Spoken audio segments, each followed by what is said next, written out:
নমস্কার, বৈদিক বার্তায় আপনাদের সকলকে সুস্বাগতম। আমরা নিয়মিত শ্রীমদ্ ভাগবত গীতা অধ্যয়ন করছি, তার চতুর্থ অধ্যায়, আজকে ত্রয়োদশ শ্লোক আমরা অধ্যয়ন করব।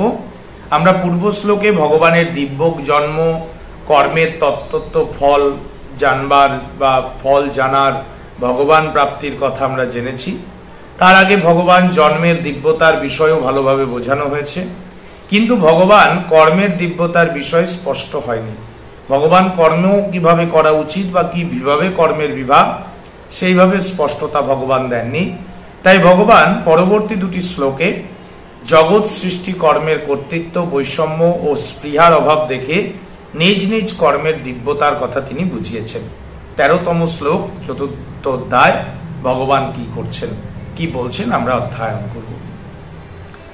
চাতুর্বর্ণং ময়া শ্রেষ্ঠং গুণ কর্মো বিভাগশ তস্যু কর্তারমপি মাং বিদ্ধো কর্তারম বয়ম। ব্রাহ্মণ, ক্ষত্রিয়, বৈশ্য এবং শূদ্র, এই চার বর্ণ সমুদয় গুণ ও কর্মের বিভাগ অনুসারে আমি সৃষ্টি করেছি। এই সৃষ্টি কর্মের কর্তা হলেন অবিনাশী পরমেশ্বর রূপ। আমাকে তুমি প্রকৃতপক্ষে অকর্তা বলেই জানবে। ভগবান নিজে বলছেন যে এই চার বর্ণ, ব্রাহ্মণ, ক্ষত্রিয়, বৈশ্য, শূদ্র, এর সৃষ্টিকর্তা এবং এই বর্ণ সমুদয়ের গুণ এবং কর্মের বিভাগ অনুসারে আমি এদের তৈরি করেছি বলেই তুমি জানবে। অনাদিকাল হতে জীব জন্ম এবং জন্মান্তর ধরে যে কর্ম করে আসছে, যার ফল ভোগ করা হয়নি, সেই অনুসারে তাদের যথাযোগ্য সত্য, রজ এবং তম গুণাদির বেশি কম হয়ে থাকে। ভগবান জগৎ সৃষ্টির সময় যখন মানুষ সৃষ্টি করেন, তখন ওই সব গুণ এবং কর্ম অনুযায়ী তাদের ব্রাহ্মণ ইত্যাদি বর্ণে উৎপন্ন করেন। অর্থাৎ যার মধ্যে সত্যগুণের আধিক্য থাকে তাকে ব্রাহ্মণ করেন, যার মধ্যে সত্য মিশ্রিত রজগুণ অধিক থাকে তাকে ক্ষত্রিয় করেন, যার মধ্যে তম মিশ্রিত রজগুণ অধিক থাকে তাকে বৈশ্য করেন, যার রজমিশ্রিত তমগুণ প্রধান হয় তাকে শূদ্র করেন। এইভাবে তার রচিত বর্ণাদির জন্য নিজ নিজ স্বভাব অনুসারী পৃথক পৃথক কর্মের বিধানও ভগবান করেছেন। অর্থাৎ ব্রাহ্মণ সম দম কর্মে রত থাকবেন, ক্ষত্রিয়রা শৌর্য এবং তেজে রত থাকবেন, বৈশ্যরা কৃষিকাজ, গোরক্ষা, ব্যবসা বাণিজ্যের কাজে নিয়ত থাকবেন এবং শূদ্ররা সেবা পরায়ণ হবেন। এইভাবেই বলা হয়েছে গুণ কর্ম বিভাগ করে ভগবান চতুর্বর্ণের সৃষ্টি করলেন। জগতে এই ব্যবস্থায় চলে আসছে। যতদিন বর্ণ শুদ্ধি বজায় থাকে, একই বর্ণের নারী পুরুষের সংযোগে সন্তান জন্মগ্রহণ করে, ভিন্ন ভিন্ন বর্ণের নারী পুরুষের সংযোগে বর্ণ সংকরতা না হয়, ততদিন এই ব্যবস্থার কোনো অন্তরায়ের সৃষ্টি হবে না। অন্তরায় হলেও বর্ণ ব্যবস্থা অল্প বিস্তর থেকেই যাবে।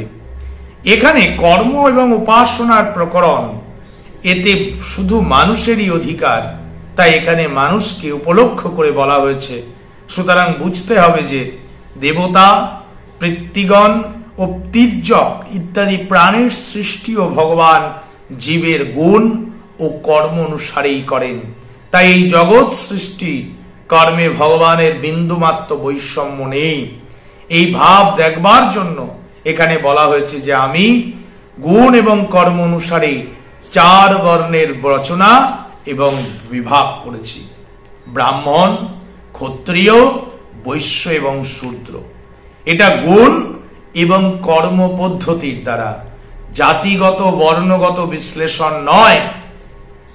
পরিষ্কার শাস্ত্রে বলছেন যার ভেতরে গুণের আধিক্য, যেমন যে সত্যগুণ যার ভেতরে বেশি তাকে আমি ব্রাহ্মণ করেছি, যার ভেতরে রজগুণ বেশি তাকে আমি রজগুণে আছে এবং সত্যগুণও আছে, তাকে আমি ক্ষত্রিয় করেছি। যার মধ্যে রজগুণ আছে, তমগুণও এসেছে, কিন্তু রজগুণটা বেশি, তাকে আমি বৈশ্য রেখেছি। আর যার ভেতরে তমগুণের আধিক্য বেশি, তাকে আমি শূদ্র করেছি। এখানে কোনো জাতিগত নীতিগত বিভেদ নেই। সৃষ্টির আদিতে আমরা এক ছিলাম, একই থাকবো, পরমাত্মার অংশ, কোনো ভেদাভেদ নেই। সৃষ্টির মূল নির্যাসই ছিল এই তথ্য যে আমরা এক ছিলাম, এক আছি, এক আমাদের থাকতেই হবে। তাই পরিষ্কার ভগবান বলছেন, আমি গুণ এবং কর্ম অনুসারে আমি আমার কর্ম পদ্ধতির এই বর্ণাশ্রম বা চতুর্বর্ণ সৃষ্টি করেছি।